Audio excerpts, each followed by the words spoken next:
नमस्कार। राजनीति गरिसकेपछि मुलुकको कार्यकारी प्रमुख भई बालुवाटारमा बस्ने उद्देश्यसहित नेताहरू होमिएका हुन्छन्। तर सधैँ सोचे जस्तो कहाँ हुन्छ र? एउटै चुनाव चिन्हबाट चुनाव लडेका कोही 3 वर्ष अघि त कोही करिब 5 दशक लामो राजनीतिक यात्राका सहयात्री कोही बालुवाटारमा हैकम जमाइरहेका छन् त कोही उनै विरुद्ध सडक सङ्घर्षमा उत्रिएका छन्। त्यति मात्रै होइन, उनै सहकर्मीले प्रधानमन्त्री ओलीलाई हामी यहाँ छौँ भनी चिसो सडकमा बसी उनै विरुद्ध आन्दोलन चर्काइरहेका छन्। कोही बालुवाटारको सरकारी निवासमा चिसो मौसममा गरम कफी खाँदैछन् त कोही माइती घरको चिसो सडकमा लाइन लाग्दैछन्। प्रधानमन्त्री ओलीले आफ्ना विरुद्ध आन्दोलन गर्ने अरे भन्दै बालुवाटारमा खिल्ली उठाएपछि नेताहरूले हामी यहाँ छौँ भन्दै सडकमा निस्किएका हुन्। हुन त राजनीतिमा स्थायी शत्रु र मित्र हुँदैन भन्ने उक्ति नै छ, तर नेकपा भित्रको विवाद र अन्तर्कलहकै कारण एकले अर्कोलाई सिद्ध्याउने रणनीति तय गरेर दुवै पक्ष अघि बढेको देखिन्छ। तिनैजना पूर्व प्रधानमन्त्री सडकमा आन्दोलनमा निस्किँदा नेता तथा कार्यकर्ताले घेरिएका थिए। तर 2 सातादेखि त्यही माइती घरमा आन्दोलनरत उखु किसानलाई साथ दिन र न्याय दिन न ओली पुगे न त प्रचण्ड, नेपाल र खनाल नै। उखु किसान तिनै पूर्व प्रधानमन्त्रीलाई ठुलो हेरिरहेका थिए। जनताको मुद्दामा यहाँ कसैलाई मतलब छैन। सत्तामा भागभन्डा नमिल्दा मौलाएको विवादले पार्टी नै विभाजित गरायो। हो, हिजोसम्म एउटै मञ्च अनि एउटै कुर्सी आफ्नै अध्यक्ष मानेका थिए नेताका विरुद्ध आज तितो पोख्नुपर्ने दिन आएको छ। माधव कुमार नेपालले ओलीमाथि गणतन्त्र र संघीयता विरोधीको आरोप लगाउँदा झलनाथ खनालले ओली गोमन सर्प जस्तै भएको जिकिर गरे। 3 वर्ष अघि पार्टी एकता गरेका प्रचण्डले प्रधानमन्त्री ओलीले लोकतन्त्रको हत्या र संविधानको अपहरण गरेको आरोप लगाए। दुवै पक्ष एक अर्कोमाथि खनिँदा वैधानिकताको बाटो कसले पाउने अझै टुङ्गो छैन। ओली समूह र प्रचण्ड नेपाल समूह निर्वाचन आयोग पुगेको छ। त्यो बहस चल्दै गर्दा संसद विघटनको मुद्दामा सर्वोच्च अदालतले सरकारका नाममा लिखित जवाब मागेको छ। बालुवाटार होस् या सडक आन्दोलन, सडकमा आएको नेकपा सबै सर्वोच्च अदालतकै भर परेका छन्। एक सातादेखि रुमलिएको राजनीतिले अझै कति दिनमा टुङ्गो हुन्छ, अझै केही टुङ्गो छैन। जनताले यो खिचातानी कहिलेसम्म हेर्नुपर्ने हो? कार्यकर्ता जुत्ने र भेट्ने दिन कहिले हराउने हो? आउनुहोस् सुरु गरौँ आम जनताले बेहोरेको समस्या, अभाव र सरकारी सेवा सुविधाको झन्झट समाधानको सारथी बन्ने कार्यक्रम जनताको इजलास। म बालकृष्ण शर्मा। कार्यक्रमको सुरुवातमा हेरौँ यो झलक।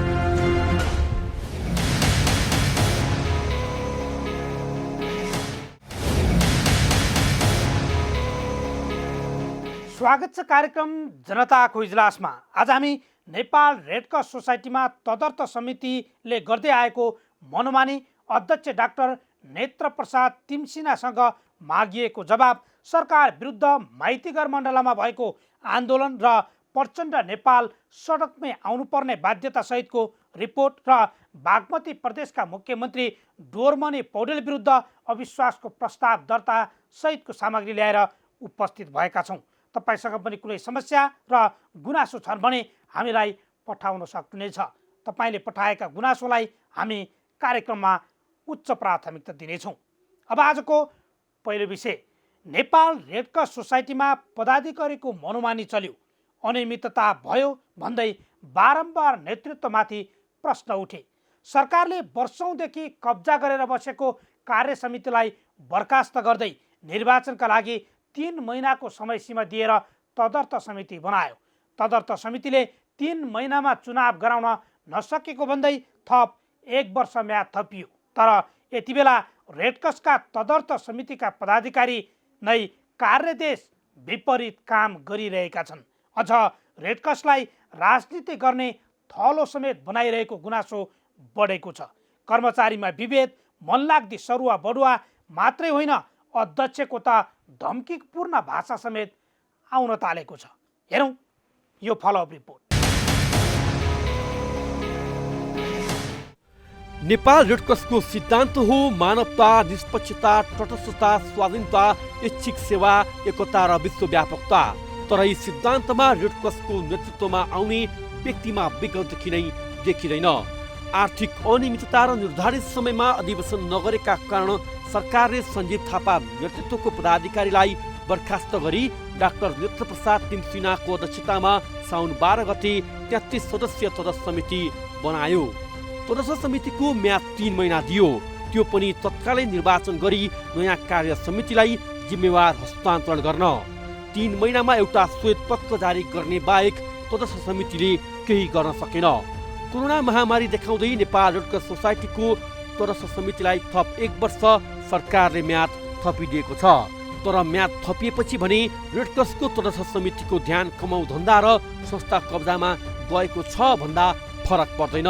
हामीले विगत 2 वर्षदेखि नेपाल रेडक्रस सोसाइटीभित्र झाँगिएको मनोमानी र बारम्बार दाताको अनुदानमा हुँदै आएको बर्मलुटबारे कार्यक्रम जनताको इजलास मार्फत खबरदारी गर्दै आएका छौँ। हाम्रो निरन्तरको खबरदारी अनि जिल्ला प्रशासन कार्यालय, संसदीय समिति र समाज कल्याण परिषदको बारम्बारको अनुसन्धान र छानबिनबाट समेत रेडक्रसमा पदाधिकारीको मनोमानी र आर्थिक अनियमितता भएको देखेपछि नेपाल रेडक्रस सोसाइटीको कार्यसमिति सरकारले भङ्ग गरेर तदर्थ समिति त बनायो, तर तदर्थ समितिको मनोमानी झनै बढ्दै गएको छ। यतिसम्म कि तदर्थ समितिका अध्यक्ष डाक्टर तिमसिना त कर्मचारीप्रति नै आक्रामक बन्न थालेका छन्।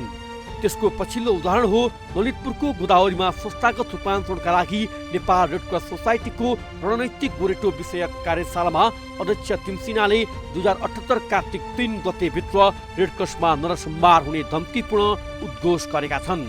आदरणीय अध्यक्षजीले हिजो छलफलमा विदेशीहरू पनि हुनुहुन्थ्यो र चाहिँ अरू साथीहरू पनि थिए, सबै कर्मचारीहरू थिए र उहाँ चाहिँ नै इमोसनल्ली अन्तिममा छलफल गर्ने क्रममा अन्तिममा आफ्नो वक्तव्य दिने क्रममा चाहिँ नि त्यो चाहिँ कुरा उहाँले भन्नुभएको हो। उहाँले चाहिँ नि यो नरसंहारको कुरा उठाउनु भएकै हो। त्यो कुरा तपाईँलाई ढाल्नुपर्ने छैन। अब हामीले भोलिको बैठकमा उहाँले कुन सेन्समा भन्नुभएको हो, त्यसको शाब्दिक र लाक्षणिक अर्थ के हो, उहाँले कहाँनिर यसलाई चाहिँ नि एड्रेस गर्न खोज्नुभएको हो, स्ट्रेस गर्न खोज्नुभएको हो भन्ने कुरो चाहिँ हामी कार्य समितिको भोलिको बैठकमा अध्यक्षजीसँग चाहिँ हामी बसेर त्यसको छलफल र त्यसको वास्तविक कुन अर्थमा उहाँले यो कुरा भन्नुभएको हो भन्ने कुरो हामी भोलि छलफल गर्दैछौँ।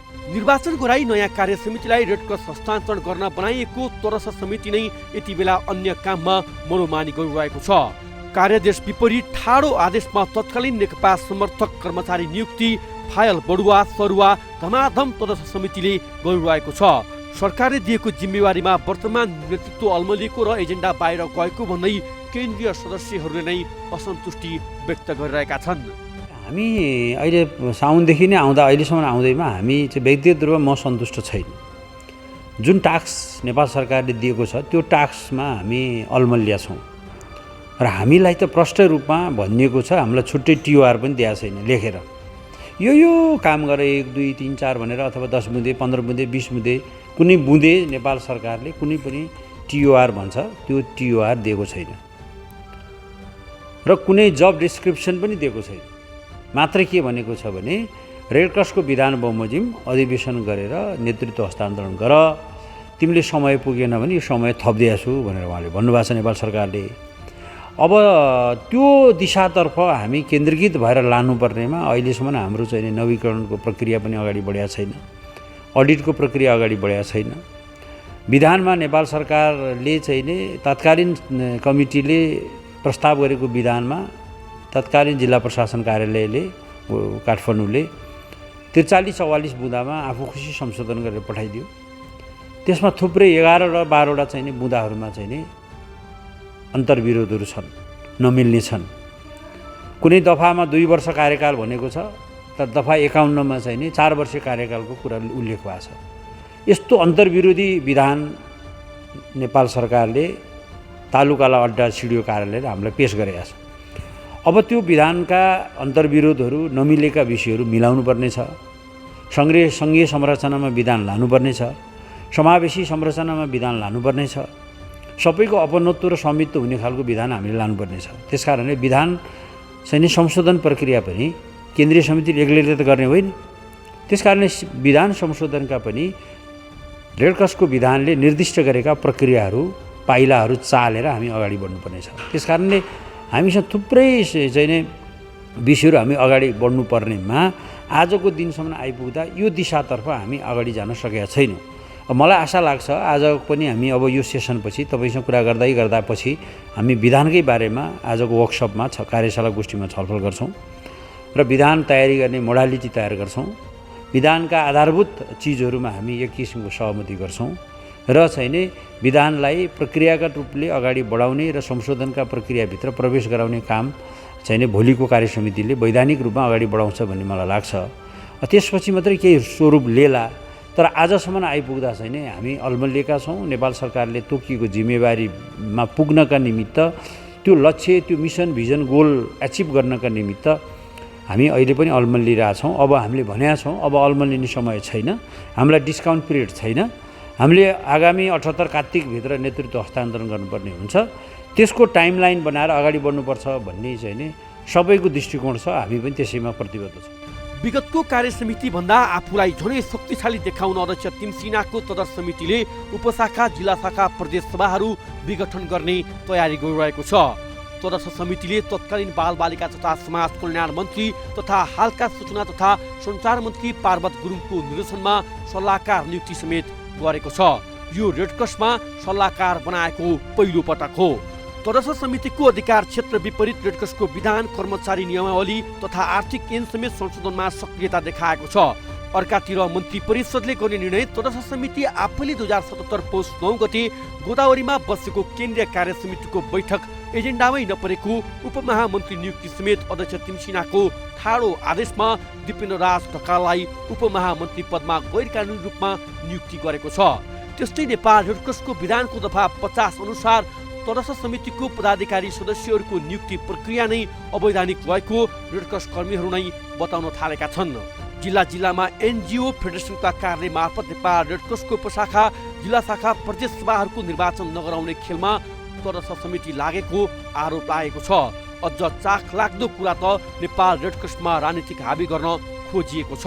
तत्कालीन नेकपा समर्थित कर्मचारीलाई मात्रै बढुवा र सेवा सुविधा दिन तदर्थ समिति नै लागि परेको छ।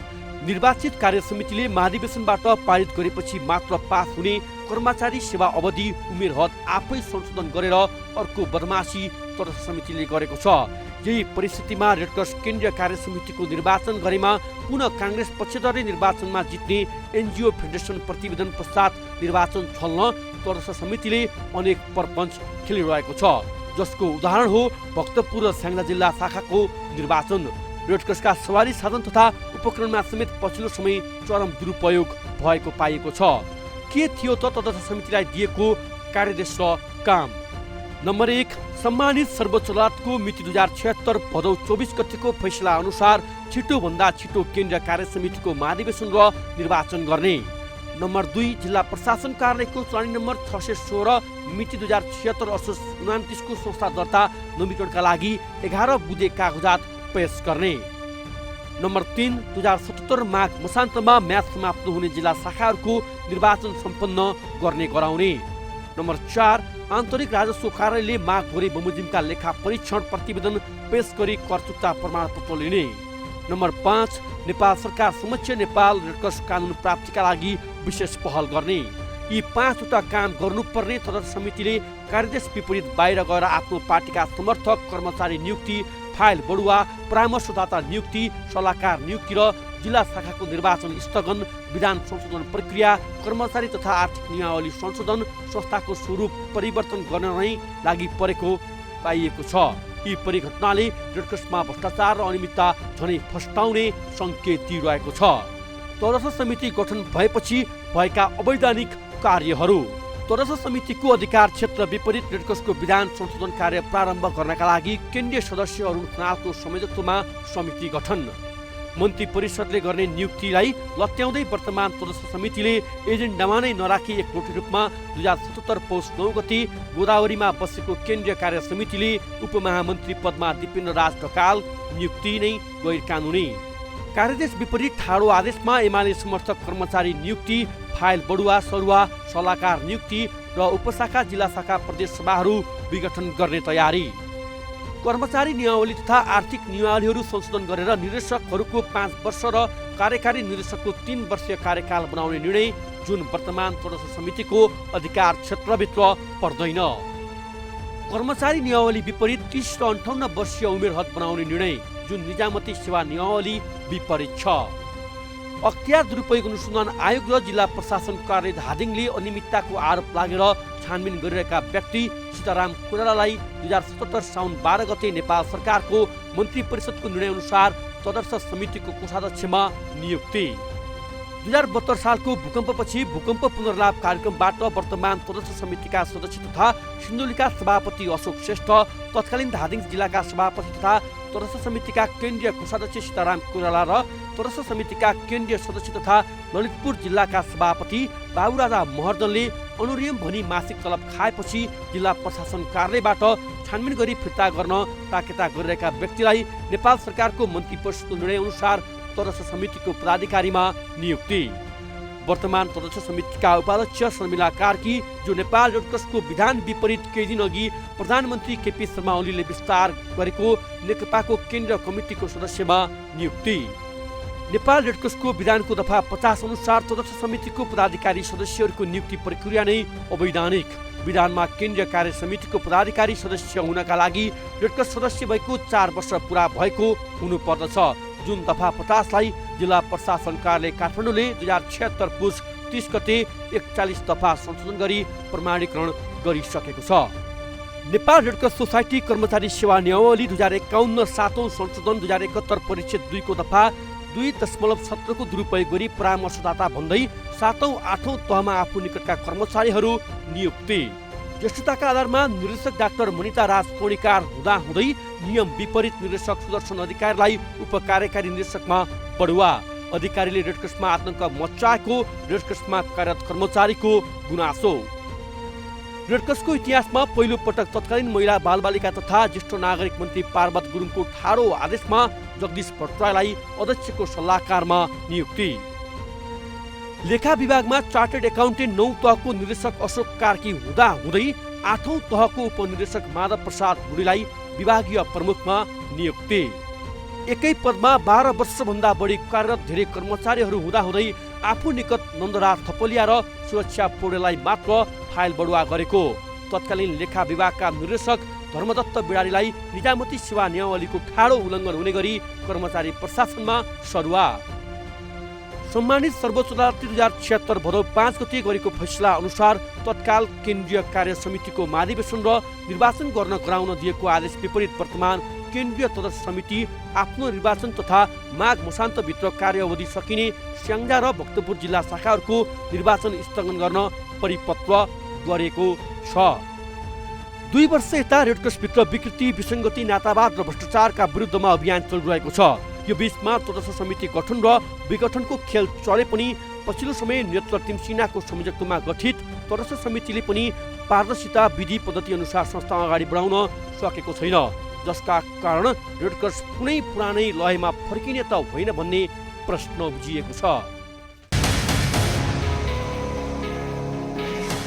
हो, नेपाल रेडक्रसको सिद्धान्त हो मानवता, निष्पक्षता, तटस्थता, स्वाधीनता, ऐच्छिक सेवा, एकता र विश्वव्यापकता। तर यी सिद्धान्तमा रेडक्रसको नेतृत्वमा आउने व्यक्तिहरूमा किन अहमता र अपारदर्शिता देखिन्छ?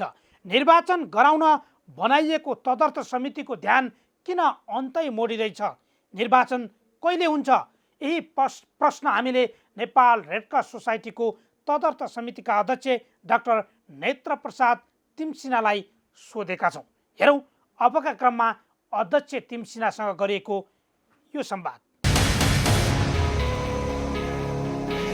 वर्तमान नेतृत्वले के गर्दैछ र नेतृत्वसँग केही प्रश्नहरू हाम्रा रहेका छन्। ती प्रश्नको जवाब दिनका लागि मसँग वर्तमान अध्यक्ष नेत्र तिमसिना हुनुहुन्छ, जो नेपाल रेडक्रस सोसाइटीका वर्तमान अध्यक्ष हुनुहुन्छ। सरलाई स्वागत छ।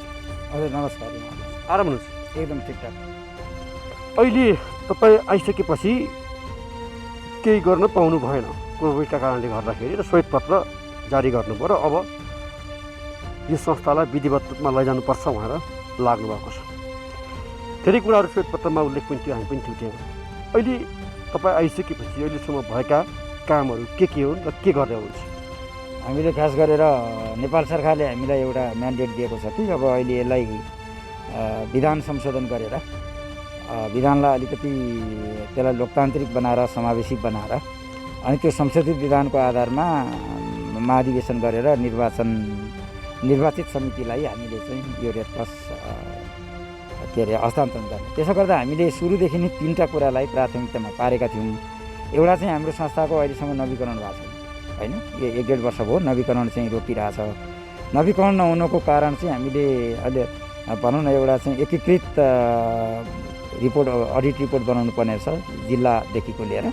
त्यो अडिट रिपोर्टहरू नहुनु, त्यस पछाडि गरेर लगेर हामीले सम्पत्ति करको बारेमा पनि अलिकति विषय उठेको रहेछ र हामीले यो ट्याक्स क्लियरेन्समा पनि केही समस्याहरू रहेछ। अहिले हामीले त्यतातिर अलिकति भित्री रूपमा त्यो सबै चिजहरूलाई चाहिँ गरेर अनि नवीकरणको प्रक्रियामा लागिरहेछौँ। त्यसलाई अझै केही समय लाग्छ किनभने अहिले अडिट हुँदैछ, केही समय छ, अझै हामीलाई त्यसमा 3-4 महिना लाग्ला जस्तो छ। सबै डकुमेन्टेसनहरू गर्नुपर्ने रहेछ नवीकरण तर पुससम्ममा अझै हाम्रो चाहिँ अब सबै गैर सरकारी सङ्घ संस्थालाई गृह मन्त्रालयले भन्यो, तर रेडक्रसको चाहिँ विषय अलिक फरक भएको हुनाले हामीलाई अलिकति समय लाग्छ होला। किनभने यो नवीकरण नभएको त्यही कारणले यो विघटित भएको, पहिला यहाँ चाहिँ अनियमितताहरू भएको के भएको नवीकरण पनि गर्न नसकेको यही कारणले गर्दा। त्यसले गर्दा त्यो गृह मन्त्रालयले गरेको चाहिँ अब हामीलाई पनि लाग्ने हो, सबै सङ्घ संस्थालाई लाग्ने हो, तर रेडक्रसको विषयमा अलिकति बढी हामीले अझै गृह कार्य गर्नुपर्ने। अब अर्को प्राथमिकता भनेको चाहिँ हामीले विधान संशोधन गरेर जाने। यी प्राथमिकता एकैचोटि जान्छन् हाम्रो। विधान संशोधन गरेर हामीले फागुनभरिसम्ममा विधान संशोधन गर्ने र विधान अधिवेशन गर्ने, विशेष अधिवेशन गर्ने। विशेष अधिवेशन भन्छ त्यसलाई, मैले अहिले विधान अधिवेशन भने। अनि त्यो विधान अधिवेशनमा चैत वैशाख जेठ असारसम्ममा हामीले तल स्थानीय सरकार स्थानीय तहमा हामीले पालिका लेभलमा जान्छौँ नै भनिसक्यौँ। पालिका लेभलमा हाम्रो सङ्गठन रेडक्रसको सङ्गठन हुन्छ, अब अहिलेसम्म थिएन। अनि जिल्लाकै हुन्छ, प्रदेशमा र केन्द्रमा हुन्छ। त्यसो गर्दाखेरि त्यहाँ चाहिँ हामी सङ्गठनहरू बनाउँछौँ र त्यस पछाडि साउन या भदौमा, असारको अन्तिमदेखि साउनभरिमा भदौको पहिला हप्ताभित्रमा हामी चाहिँ महाधिवेशन गर्छौँ र नयाँ निर्वाचित समितिलाई पठाउँछौँ र हाम्रो म्याद चाहिँ कार्तिक 4 गते सकिन्छ। अब तत्कालीन नेतृत्वले जिल्ला प्रशासन कार्यालयको 11 बुँदे निर्देशन जुन संस्था वैधानिकताका लागि पठाएको थियो जिल्ला प्रशासन कार्यालयले, त्यो चिज पुर्याउनै सकेन। तपाईँले त्यो चिज पुऱ्याएर संस्थालाई वैधानिकतामा पुर्याउन सक्नुहुन्छ? जुन 11 बुँदे निर्देशन प्राप्त भइसकेपछि मात्रै नवीकरण गर्छौँ भनेर जिल्ला प्रशासन कार्यालय पठाएको पत्र छ, त्यो सक्नुपर्छ। हाम्रो अहिलेको हाम्रो तदर्थ समिति त्यसैमा लागिरहेछ। त्यसले गर्दा त्यो 11 बुँदे पुरा गर्ने मध्ये अघि मैले भने 3-4वटा कुराहरू। एउटा त हामीले सम्पत्ति करको कुरा, अर्को राजस्वको कुरा, अर्को कुरा चाहिँ हाम्रो चाहिँ यो भनौँ न समाज कल्याण परिषदमा भएको ब्याकलगको कुरा। यसलाई हामीले समाधान गरिसकेपछि अरू कुरा त हामी अब अडिट त आइहाल्छ। हाम्रो एकीकृत अडिटहरू करिब आइसक्यो, बन्दैछ। अब 1-1.5 महिनामा अडिट बन्छ। त्यसले गर्दा मैले 3-4 महिना लाग्छ कि भन्ने हिसाबमा खास गरेर अलिकति हामीलाई अप्ठ्यारो एउटा केमा छ भने त्यो पुराना परियोजनाहरू स्वीकृत नभएकोमा चाहिँ के हुन्छ भने छ। तर रेडक्रस भनेको चाहिँ रेडक्रस विशुद्ध अरू एनजिओहरू जस्तो होइन। यो चाहिँ जेनेभा कन्भेन्सनको द्वारा चाहिँ अनुबन्धित भएर कुनै एउटा भनौँ न महासन्धिले चाहिँ यसलाई पहिचान गरेर रिकगनाइज गरेर अनि चाहिँ सरकारको एक्जुलरी भनेको सरकारसँगै काम गर्ने एउटा चाहिँ सरकारको सहयोगीको रूपमा काम गर्ने हुनाले रेडक्रस भनेको चाहिँ सरकारको पनि एउटा काहीँ न काहीँ भूमिका हुन्छ। त्यसले गर्दाखेरि यसलाई चाहिँ कुनै हिसाबमा चाहिँ सल्टाउँछ होला भन्ने खालको सल्टिन हुन सकिन्छ र 11 बुँदा हामीले पुरा गर्नुपर्छ र पुरा गरेर लिएर जान्छौँ। त्यही तयारी गर्दैछौँ हामी। अब जस्तै तपाईँ आउनुभयो, तपाईँ आइसकेपछि पनि तपाईँमाथि पनि केही प्रश्नहरू उठेका छन्, जुन प्रश्न तपाईँले क्लियर पार्नुपर्ने हुन्छ। यो हरेक नागरिकको प्रश्न। 77 साउन 12 गति गठन गरेको तथा समितिले तपाईँहरू नेकपा र नेपाली काङ्ग्रेसको भागभण्डामा बनेको होइन? त्यो चाहिँ मलाई थाहा भएन। जस्तै 19 नेकपा 19 नेकपा र 14 नेपाली काङ्ग्रेस होइन? अहिले त्यो चाहिँ मलाई थाहा भएन होइन, कसरी यो बन्यो। मलाई चाहिँ सरकारले तपाईँ चाहिँ के छ जानुहुन्छ त रेड क्रसभित्र, पहिला तपाईँ यस्तै सङ्गठनहरू चाहिँ यो के अरे लिड गर्नुभएको भनेपछि मैले हुन्छ नि त जाउँ भनेर भने। तर त्यो भागभण्डाको अहिले हामी कहाँ आएका सबै रेड क्रस कर्मिनीहरू छन्। अब पार्टी सदस्य छन् कि कुनै पार्टीको उसमा छन् कि त्यो कुरा मैले खोज्ने कुरा पनि भएन। र मलाई लाग्छ यो भागभण्डाको कुरा चाहिँ मैले त्यति धेरै भन्न सकिनँ। र अहिले हेर्दाखेरि हाम्रो कमिटीमा त्यस्तो रिफ्लेक्सनहरू पनि त्यसको चाहिँ कुनै सङ्केत पनि छैन। वर्तमान तथा समितिका केही जुन पदाधिकारीहरू हुनुहुन्छ, मैले उहाँसँग कुराकानी गरेको छु। उहाँहरूले भन्नुभएको छ कि वर्तमान जुन तथा समितिलाई जुन खालको म्यान्डेट दिएर पठाएको थियो सरकारले, त्यसमा केन्द्रित नभएको हो कि भन्ने हामीले महसुस गरेका छौँ भन्ने खालका कुराहरू त वर्तमान तपाईँकै कमिटीमा रहेका चाहिँ जो सदस्यले मलाई भन्नुभएको छ होला। त्यो उहाँहरूको बुझाइ होला। तर हामी सबै सरकारले दिएको म्यान्डेट त्यो त के चाहिँ हो तपाईँले भने होला नि त, त्यो त भन्दा भइगयो नि। सरकार मलाई अहिले भने पनि हुन्छ यहाँले के हो त्यो चाहिँ हामीले।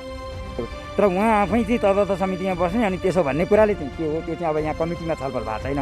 उहाँहरूले मसँग अहिले हामी चाहिँ यहाँ पूर्ण रूपमा चाहिँ एउटा कार्यशाला, हामी अब कुन बाटोबाट जाने, हामी रेड क्रसलाई कसरी निकासा दिने भन्ने यहाँ एउटा कार्यशाला हो, हाम्रो छलफल हो। हामी यो छलफलमा छौँ। त्यहाँ मैले सुनेको छैन, हिजोदेखि बसिरहेको छौँ घनीभूत रूपमा। योभन्दा अगाडि केन्द्रीय समितिका सबै बैठकहरू सौहार्दपूर्ण रूपमा भइरहेछन्। त्यसले गर्दा हामीले सरकारले दिएको म्यान्डेट र हाम्रो विधानअनुसार सरकारले दिएको म्यान्डेट अनुसार हामीले विधानमा टेकेर काम गर्दैछौँ। मलाई लाग्छ हामीलाई दिएको म्यान्डेट हामीलाई के भनेको छ भने यो तदर्थ समितिलाई सबै कुरा चाहिँ निर्वाचित के अरे कार्य समिति सरह सबै दैनिक कामकाज गर्ने र अरू सबै काम गर्ने अधिकार रहनेछ भनेर त हामीले टिओआरै दिएको छ नि। अनि त्यो टिओआरमा बसेर काम गर्ने हो, अन्यथा गर्दा त हामीलाई पनि कारवाही हुन्छ। अब तपाईँले त्यसो भन्दै गर्दाखेरि त्यसो भए विभिन्न पक्षले विभिन्न जिल्लामा गरेको बेलामा तपाईँको आपत्ति किन त? होइन, यसो मेरो त यसो कुनै अमुक मैले एउटा राजनीतिक पार्टी पनि भन्दिनँ, अमुक राजनीतिक पार्टीको रेड क्रसको नाममा अमुक राजनीतिक पार्टीको हवाला दिँदै हामी फलाना राजनीतिक दलका समर्थकहरू भेला भएर अब चाहिँ रेड क्रसको चाहिँ कसरी जाने भनेर हाम्रो पार्टीको केन्द्रीय कार्यालयबाट निर्देशन लिने भनेपछि त यो त रेड क्रसमा त आपत्तिजनक। यसको त स्वतन्त्रता 7 सिद्धान्त छन्। ती 7 सिद्धान्त भने चाहिँ निष्पक्षता, स्वतन्त्रता, एकता होइन, मानवीयता। यी 3टा कुरा अहिले यी मानवीयता इत्यादिको परको कुरा हो। स्वतन्त्रता के अरे निष्पक्षता र एकता हामीले राख्न सकिन्छ। अनि यसो गरेर नेपालमा कतिवटा 15-16वटा एक्टिभ पार्टी छन्। ती सबै पार्टीले चाहिँ ल हाम्रा पक्षीय भन्न थाल्यो भने त बर्बाद भयो। कतिवटा रेड क्रस हुन्छन् यहाँ, टुक्रा हुन्छन्। अनि त्यस पछाडि गएर चाहिँ अब अर्को चाहिँ जात जाति धर्म लिङ्ग वर्ण भाषा होइन रेस भनौँ न कालो गोरो यस्तो कुनै पनि हिस्सामा चाहिँ रेड क्रस त विभाजित हुनु भएन नि त। संसारभरिको एउटा मान्यता देखियो नि त सर, अहिलेसम्म देखियो नि त नेपाल रेड क्रसमा खुलेर राजनीति भएको देखियो। अब गर्नु भएन भने हामीले तर तपाईँबाट पनि त गर्नु भयो भन्ने कुरा आयो यहाँ। मबाट भएको छैन, मबाट भएको छैन, म हुन पनि दिन्न।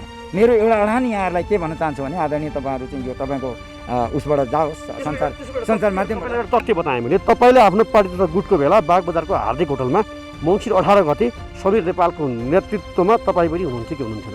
होइन, त्यो गुटको भेला पनि होइन। म त्यहाँ मैले सम्झिनँ म गएको थिएँ कि देख्नु भनेर। तर रेड क्रसको नाममा कहीँ पनि हाम्रो छलफलहरू म भएर अहिले छुट्टै भएको छैन। मङ्सिर 28 गते ललितपुरको उत्तर कोरिया नजिक रहेको एक गैर सरकारी संस्थामा नाइस फाउन्डेसन र नाइस कफी खाजा घरमा भक्तपुरको जग्गा छानबिन समितिको संयोजक र तपाईँहरू पछिपछि कर्मचारी बस्नु भएको के? मलाई त्यो थाहा भएन। म नाइस भन्ने थाहा पनि छैन, म चिन्दा पनि चिन्दिनँ। यो समिति बस्यो कि बसेन मलाई थाहा छैन। नभएको मैले नाइस भनेको कहाँ हो त्यो कुन हो मलाई त्यो थाहा पनि भएन। पुस 3 गतेको विज्ञप्ति के हो त? पुस 3 गते भनेको कुन चाहिँ विज्ञप्ति? जुन विभिन्न पक्षधरहरूले यो भेलासेला गरे होइन, एउटा चाहिँ अब मैले राजनीतिक दलको नाम यहाँलाई भन्दिनँ, किनभने मेरो पनि आफ्नो इथिकल कुरा हुन्छ।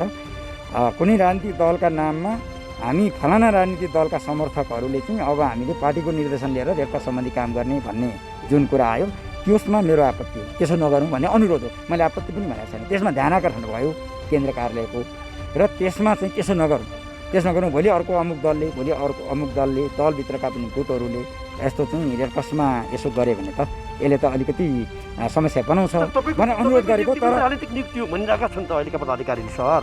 अब राजनीतिक नभएको भए स्वतन्त्र भएको भए होइन हुन त नेपालमा कुन चाहिँ क्षेत्रमा राजनीति छैन र तर तपाईँको नियुक्तिकै विषयमा पनि त राजनीतिक नियुक्ति हो। अरू उहाँले चाहिँ एक हिसाबले चल्न खोज्नुभयो भन्ने कुरा तपाईँमाथि पनि त छैन। यसो दिपकजी अब कुनै दललाई भोट हाल्नु कुनै राजनीतिक आस्थामा राख्नु मानव अधिकार हो। यो संयुक्त राष्ट्रसङ्घको मानव अधिकारको बडापत्रमा लेखिएको कुरा त्यसको व्यक्तिगत स्वतन्त्रता हो।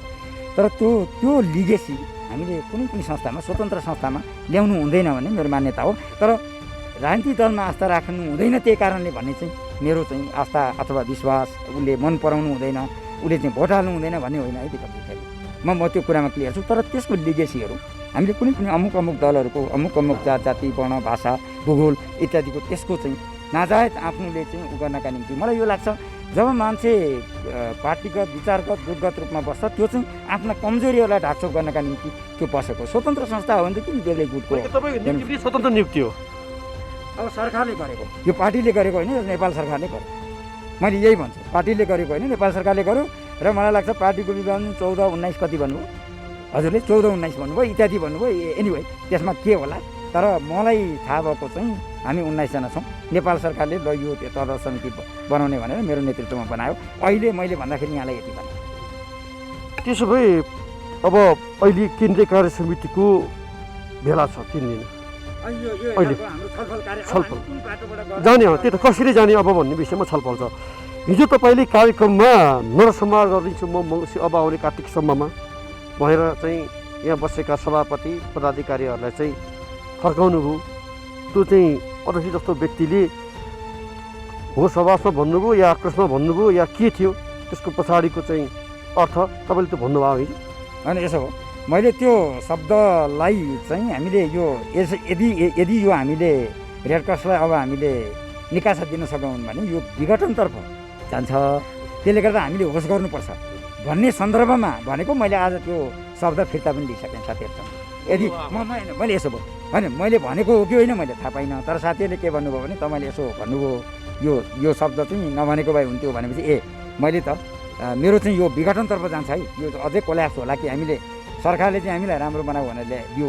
तर हाम्रो अघि भने नि विभिन्न कारणले अमुक कारणहरूले विभिन्न चाहिँ कारणहरूले गर्दाखेरि त्यसो भयो भने चाहिँ यो विघटनतिर जान्छ भन्ने मेरो आशा हो। मेरो त्यस्तो अन्यथा कुनै आशा छैन। त्यो शब्द फिर्ता लिनुहुन्छ तपाईँ?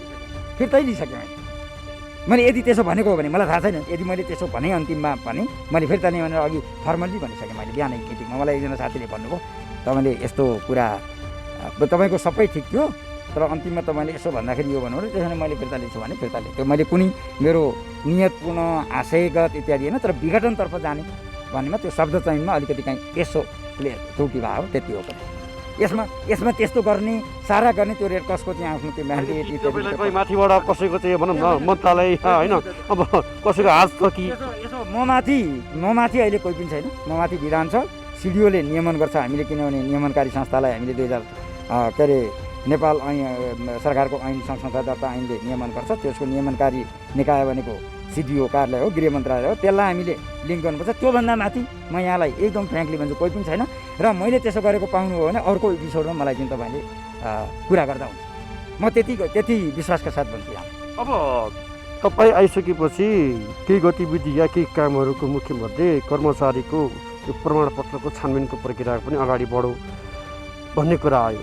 र अब नामै भन्नुहुन्छ भने म नामै भन्छु कसको भनेर जस्तै हरिमोहन श्रेष्ठ र डम्बर विष्टको प्रमाणपत्र यो नक्कली हो कि भन्ने कुराहरू र यो छानबिन भइसकेपछि कारबाहीका लागि तपाईँ र महामन्त्रीमा सिफारिस भयो।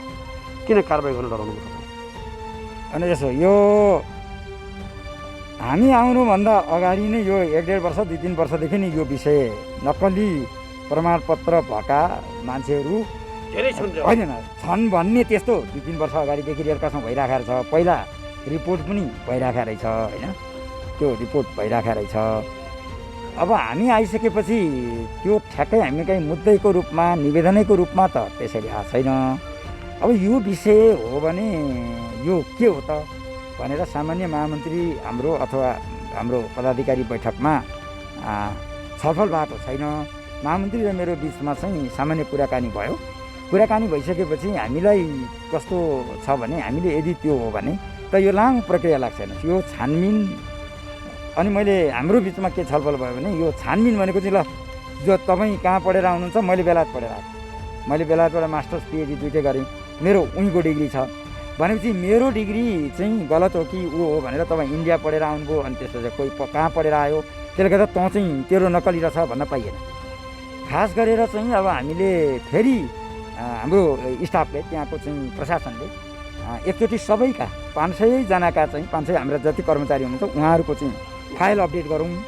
त्यो फाइल अपडेट गर्दाखेरि सर्टिफिकेट पनि एकचोटि अपडेट गरौँ र सर्टिफिकेट अपडेट गरेपछि अर्को प्रक्रिया चाहिँ के हो त भन्ने खालको कुरामा गर्दाखेरि प्रशासनले त्यो सर्टिफिकेट अपडेट गर्ने चाहिँ निर्देशन दिएको रहेछ। त्यो पनि हामीले भन्दा पनि प्रशासनको नियमित प्रक्रिया गरौँ। तपाईँसँग आइसकेपछि तपाईँले ल फेरि पुनर्विचार गर्ने कि या पुनः छानबिन गर्ने कि भन्ने कुरा त हुन्छ नि। भन्दैछु त्यसरी आयो। त्यसरी आइसकेपछि अब हामीले त्यो सबै चिजलाई हेर्नका निम्ति त्यसमा अगाडि जानका निम्ति समय लाग्छ। तर यदि नक्कली प्रमाणपत्र इत्यादि रहेछ र भनेदेखि हामी त्यो छानबिन गर्छौँ। तर मैले पाएको विशेष सूचनाका आधारमा राजनीतिक दबाब तपाईँमाथि सिर्जना अब महामन्त्री तपाईँमाथि कारवाही नगर्नु, किनकि 20औं वर्षदेखि 22औं वर्षदेखि काम गरेका कर्मचारी रहेकाले चाहिँ कारवाहीको प्रक्रिया गर्ने नबढाउनु भन्ने दबाब आएको भन्ने कुरा हो। सही हो? त्यो गलत हो। त्यो मलाई कसैले कर्मचारीले पनि भन्नुभएको छैन हामीलाई यस्तो दबाब दिए के गरे भनेर। राजनीतिक दबाब त आउने कुरै भएन नि। यहाँ माथि राजनीति नै छैन भन्छु म, किनभने त्यहाँको प्रक्रियाले। तर छानबिनको प्रक्रिया बाटामा हिँड्दा हिँड्दै तेरो सर्टिफिकेट चाहिँ इन्डियाबाट अमेरिकाबाट पढेर आएको रहेछ, यो रसियाबाट पढेर आएको रहेछ, त्यसले गर्दा तेरो प्रमाण के अरे सर्टिफिकेट चाहिँ नक्कली छ भन्न पाइएन। नजिर हेरौँ न सर, नेपालमा विभिन्न प्रधान न्यायाधीशका चाहिँ घटनाक्रमदेखि लिएर धेरै नजिर छन् यहाँ त। तर हामीले यसबाट पछाडि परेको र भागेको होइन। हामी यो प्रक्रियालाई चाहिँ हेर्छौँ गर्छौँ। तर हिजोको आज रिजल्ट आउँदैन, केही समय लाग्छ। यसको पूर्ण प्रक्रियामा जानुपर्छ र प्रक्रिया हामी अगाडि लैजान्छौँ। अब जस्तै तपाईँ तदर्थ समितिलाई जुन म्यान्डेट दिएको छ, निर्वाचन गराउने म्यान्डेट सरकारले दिएर पठाएको छ, त्यस गरी दैनिक गतिविधि कार्य सञ्चालनका कुराहरू रहे नै। तर तपाईँले चाहिँ आफ्नो क्षेत्राधिकारभन्दा बढी गएर यो चाहिँ जुन बढुवाका कुरा अनि विभिन्न कर्मचारी भर्नाका विषयवस्तुहरूलाई चाहिँ अगाडि बढाउनु भयो, जुन नियम सङ्गत भएन भन्ने कुरा त्यही भित्रै पनि चर्चा बहस भन्छ कर्मचारी बिचमा। हो सर, भन्नुहुन्छ यो कुरालाई? होइन, यो होइन। यो भनौँ न हाम्रो कर्मचारी नियमावली छ। यसो सर दीपक सर, यसो हो। हामीले त के मान्नु पऱ्यो भने त्यहाँ भएका जति पनि डिरेक्टर्सभित्र छन् अहिले नियमावलीहरू हाम्रा कतिवटा 50-60वटा नियमावलीहरू छन् होइन। धेरै त 20औं वर्ष, हाम्रो त अब 57 वर्ष भयो नि त। खरिद छ, छ, आचार संहिता छ, त्यस पछाडि गएर चाहिँ कर्मचारी नियमावली छ, आर्थिक नियमावली छ, हरेक नियमावलीहरू छन् नि त हाम्रा।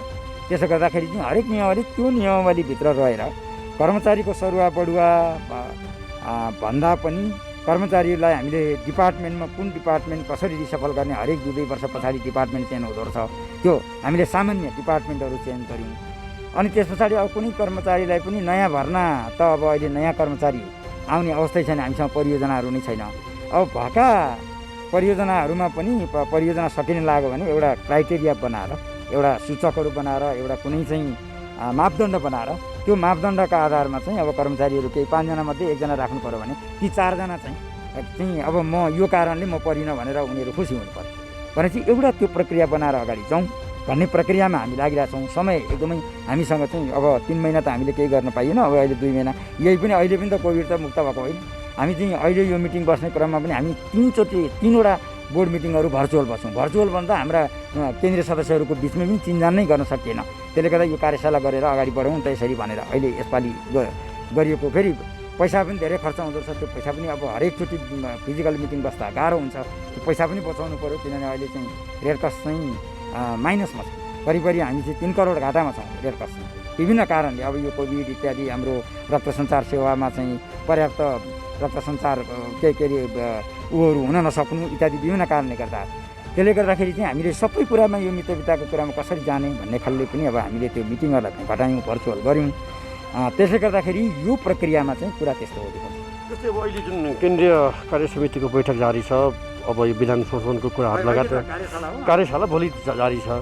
तर यो चाहिँ यसका लागि विभिन्न जिल्लाबाट आउनुभएका चाहिँ तपाईँका निकट व्यक्तिलाई चाहिँ दैनिक 8,000सम्म पनि भत्ता दिएर राखेको छ अरे, विशेष रूपमा यो होटलमा भन्ने कुरा पनि गाई आयो। के हो सर? यो मिथ्या हो। यो मिथ्या हो। बरु तपाईँको माध्यमद्वारा म त यो सञ्चार माध्यम प्रायः धेरै मान्छेले हेर्छन्। मैले चाहिँ के भन्न चाहन्छु यहाँलाई भनेदेखि चाहिँ हामी कुनै पनि पदाधिकारीले बैठक भत्ता लिँदैन। किन हामी आएपछि चाहिँ हामीले पहिलो घोषणा मितविताको घोषणामा कुनै पनि पदाधिकारीले बैठक भत्ता नलिने र अरू कुनै सेवा सुविधा पाउँदैन। तर कस्तो भने यहाँ बस्दाखेरि चाहिँ यो जुन बस्ने, किनभने हामी बिहान 7:30 बजीदेखि बेलुका 9 बजीसम्म छलफल गर्नुपर्ने हुन्छ, सारा गर्नुपर्ने हुन्छ। यही पनि हामीले यहाँ नगरौँ भनेको, तर कम्तीमा पनि हामीले एउटा केही न केही अगाडि बढ्नु पऱ्यो। फेरि पनि यसरी गरिएन भने हामी बिचमा सहमत हुँदैन। अघि नै भनिसक्नुभयो तपाईँकै मेरै कार्य समितिमा भएको मान्छेले म्यान्डेट बेगर अध्यक्षले काम गर्यो भन्ने यस्तै मिसअन्डरस्ट्यान्डिङ हुन्छ र हामी एक आपसमा बसेर चाहिँ हाम्रो कमन अन्डरस्ट्यान्डिङ के हो भनेर जाउँ भनेर हामीले यसो बाँचेको त्यो सम्पूर्ण रूपमा मिथ्या हो। कसैले 8,000 1,000 कति पनि पाउँदैन। मैले चाहिँ यो र काहीँ तपाईँले यो पाउनु भएको छ भने त्यसो चाहिँ मलाई तपाईँको कठागरामा उभ्याउनु होला। पक्कै पनि सर, त्यसमा नियमित हामी फलोअपमै छौँ, किनकि 2.5 वर्षदेखि त रेड क्रसका विषयमा प्रत्येक विषयवस्तु उजागर गरिरहेका हामीले तपाईँ आइसकेपछि पनि यसको सूक्ष्म अध्ययन अनुसन्धान जारी छ र आगामी दिनमा तपाईँ गर्दै हुनुहुन्छ, त्यो कुरा बताउँला।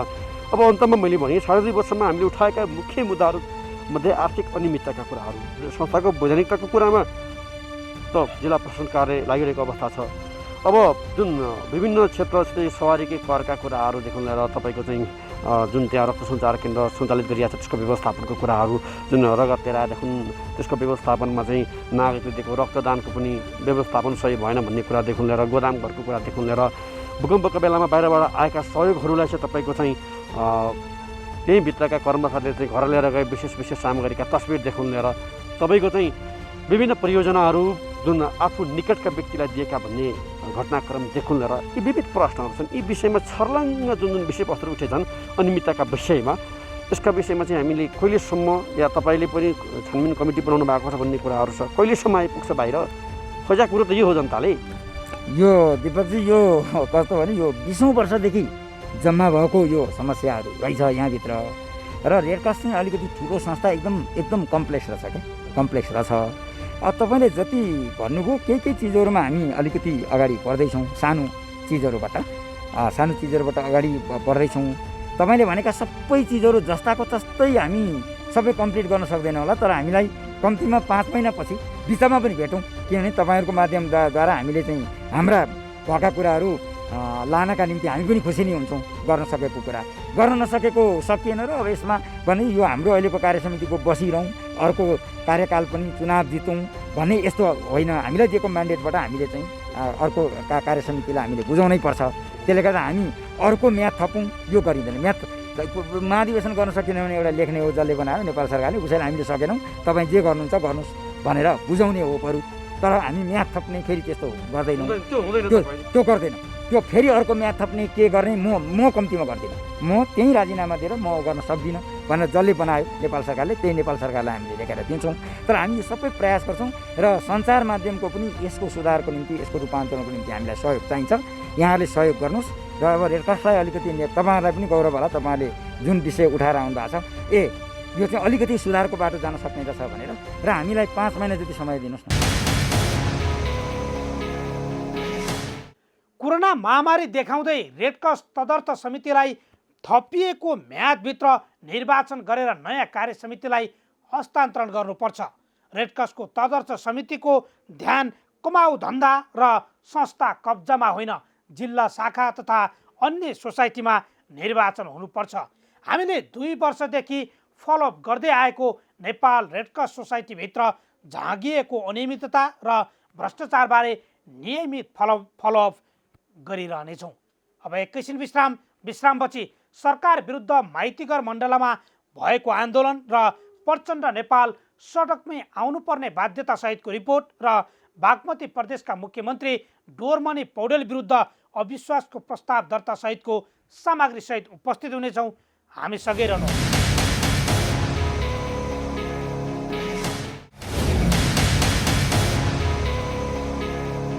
विश्रामपछि स्वागत छ। तपाईँ हेर्दै हुनुहुन्छ कार्यक्रम जनताको इजलास। सङ्घीय संसदको प्रतिनिधि सभा विघटन भएपछि यति बेला सडक तातिएको छ। नेकपाको प्रचण्ड नेपाल समूह सरकारका विरुद्ध हामी यहाँ छौँ भन्दै छातीमा पम्पलेट टाँसेरै आन्दोलनमा उत्रिएको छ। अझ सरकारको 2 पटक नेतृत्व गरेका पुष्पकमल दाहाल प्रचण्ड, 1 पटक सत्तामा पुगेका माधव कुमार नेपाल र झलनाथ खनाल समेत हामी यहाँ छौँ भन्दै सडकमा बस्नुपर्ने बाध्यता आएको छ।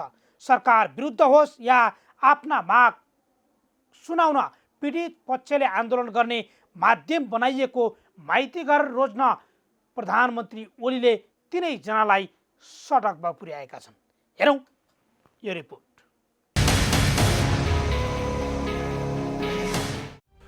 राजनीतिले नेताहरूलाई कहिले कहाँ पुर्याउँछ कुनै टुङ्गो हुँदैन। कहिले सत्ताको सुविधा नजिक कुर्सीमा त कहिले चिसो सडकमा। सुविधा सम्पन्न स्थानमा बसेका व्यक्ति पनि कार्यकर्ताले नारा जुलुस लगाउँदा जिन्दाबाद र मुर्दाबाद भन्ने दिन आउँदो रहेछ।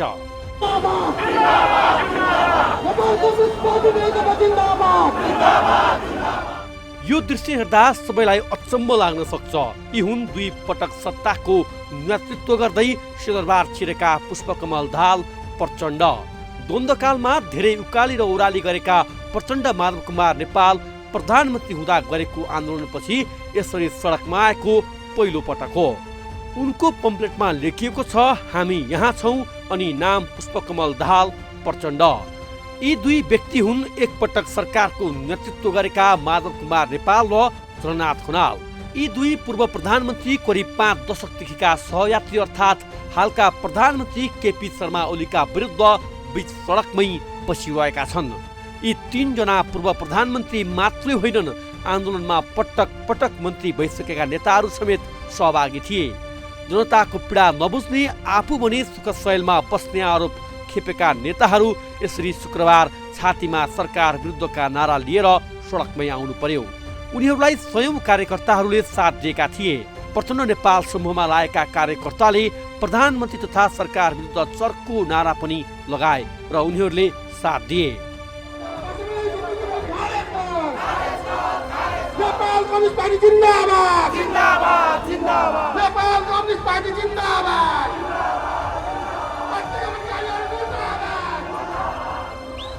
सम्भवतः धेरै लामो समयपछि यसरी शीर्ष नेताहरू नै आन्दोलनका लागि सडकमै पुग्नु परेको छ। यसको कारण भनेको सत्तारूढ दल नेकपा भित्रको विवाद र विभाजनसम्मको घटनाक्रम। पार्टीभित्रको विवाद उत्कर्षमा पुगेपछि अहिले नेकपा 2 कितामा छ।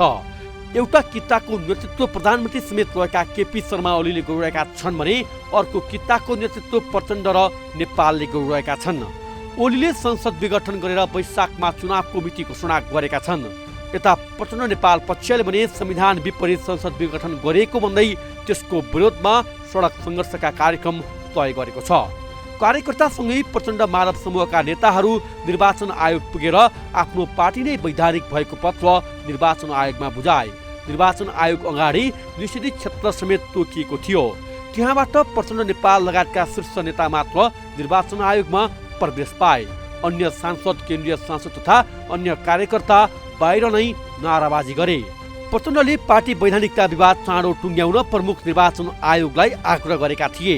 उनले संविधान र कानुनका आधारमा आधिकारिक नेकपा आफूहरूको भएको दाबी गरे। भर्खरै सम्पन्न केन्द्रीय कमिटीको बैठकमा हामी त्यहाँ भेलामा बैठकमा उपस्थित भएका 315 मध्ये हस्ताक्षर नै माइनटमा गर्नुभएका 295 कमरेडहरू रहेको र त्यसले गरेका निर्णयहरूको आधिकारिक प्रतिलिपि आज हामीले निर्वाचन आयोगलाई बुझाएका छौँ र प्रमुख निर्वाचन आयुक्तज्यूले छिटै संविधान र मुख्यतः राजनीतिक दल सम्बन्धी कानुनका आधारमा उपलब्ध सबै कागजातलाई हेरेर छिटोभन्दा छिटो यो दल सम्बन्धी कानुनी निरूपण गरिनेछ भनेर हामीलाई विश्वास दिलाउनु। आफूहरू आधिकारिक भएको दाबीसहित प्रचण्ड माधव समूहले बहुमत केन्द्रीय सदस्यहरूको हस्ताक्षरसँगै नै निर्वाचन आयोगमा बुझाइसकेको छ। हिजो आफै पार्टीका अध्यक्ष नेता भन्ने कार्यकर्ताले आज भने ओलीकै विरुद्ध सडकमा नारा लगाइरहेका थिए।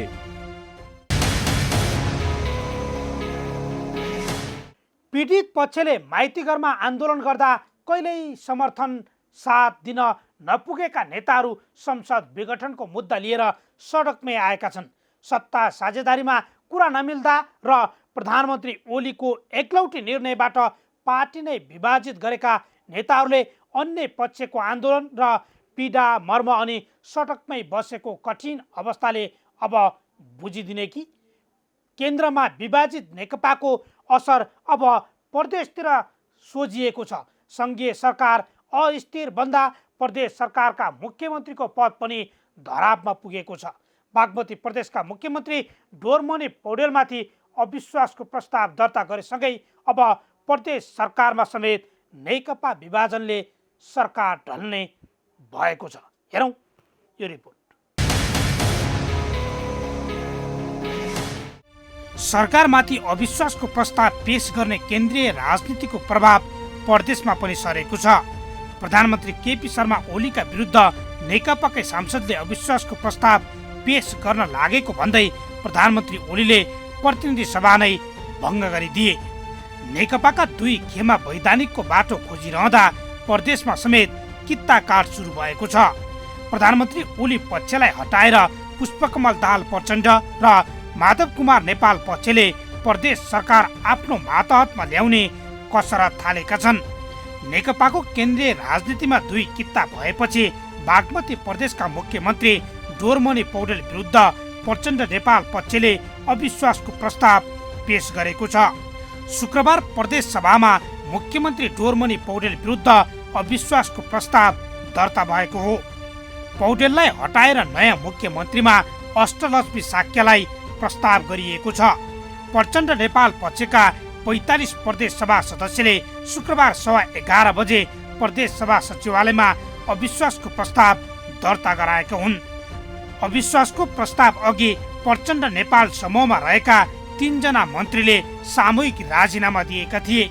राजीनामा लगत्तै मुख्यमन्त्री विरुद्ध अविश्वास प्रस्ताव दर्ता भएको छ। राजीनामा दिनेमा आन्तरिक मामिला तथा कानुन मन्त्री शालिग्राम जमर कटेल, उद्योग पर्यटन वन तथा वातावरण मन्त्री अरुण नेपाल र सामाजिक विकास मन्त्री युवराज दुलाल छन्। उनीहरू तीनै जनाले अविश्वासको प्रस्तावमा हस्ताक्षर गरेका छन्।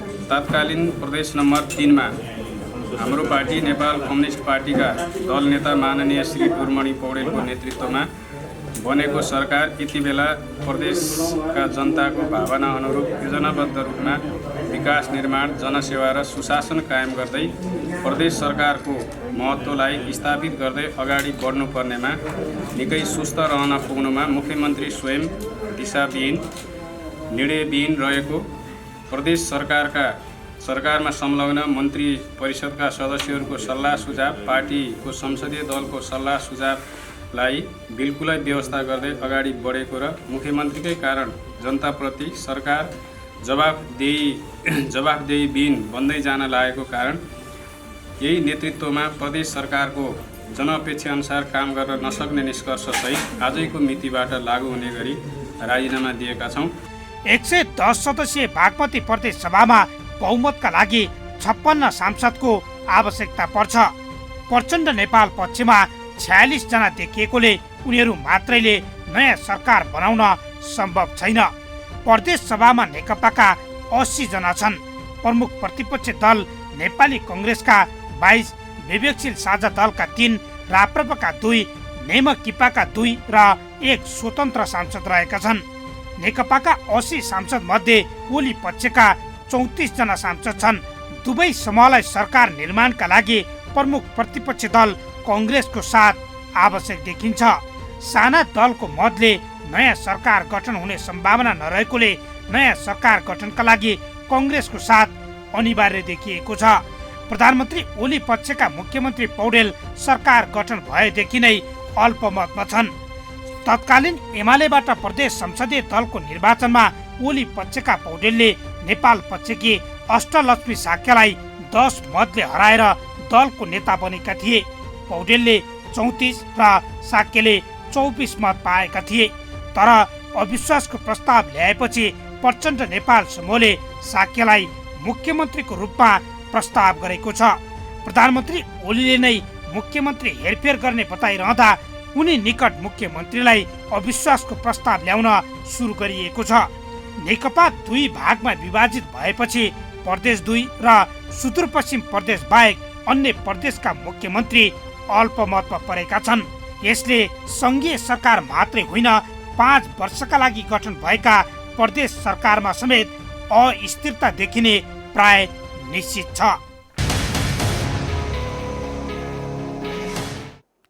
गाउँ गाउँमा सिंहदरबार आउँछ भन्दै चुनावमा मत मागेका राजनीतिक दलले अब केन्द्रको सिंहदरबार जस्तै प्रदेशमा पनि सत्ताको लुछाचुरी चल्न थालेको छ।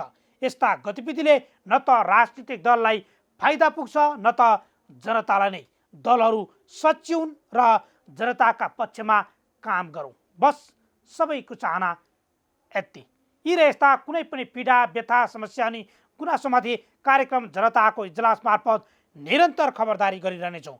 व्यवसायीले नीति नियम मिचेर गरेका बदमासी, जनताको गुनासो र कथा व्यथासँगै सरकारी निकायबाट दिने सेवा प्रभावमा भए गरेका कमजोरी केलाएर हामी सुधारको प्रयास कार्यक्रम मार्फत खोज्नेछौँ। तपाईँ हामीलाई आफूले बेहोरेका समस्या र गुनासो स्क्रिनमा देखाइएको टेलिफोन नम्बर र इमेल ठेगानामा पठाएर समस्या समाधानको साझा आवाज भन्न सक्नुहुनेछ। हौस् त आजका लागि जनताको इजलास यति नै। फरक विषयवस्तु र तपाईँहरूकै गुनासोसहित अर्को कार्यक्रममा पुनः उपस्थित हुनेछौँ। प्राइम टाइम्स टेलिभिजन हेर्दै रहनुहोला। नमस्कार।